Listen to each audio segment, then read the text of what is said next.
அரசு பள்ளியில மாணவர்கள் குறைந்து கொண்டிருக்கின்றார்கள். இந்த ஆண்டு ரிப்போர்ட் வந்திருக்கு.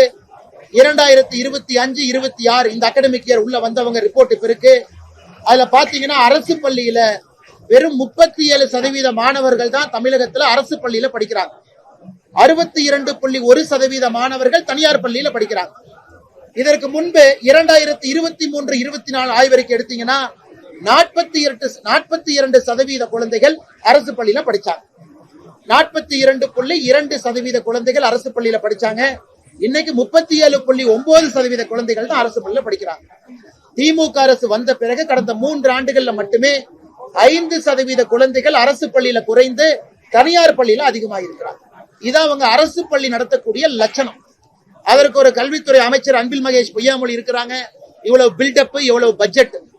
அரசு பள்ளியை உங்களால காப்பாற்ற முடியல, அரசு பள்ளியில தரத்தை கொடுக்க முடியவில்லை என்றால் எதற்காக சமக்கல்வி, சமூக நீதி கல்வின்னு எதற்காக வாய்களையே பேசுறீங்க?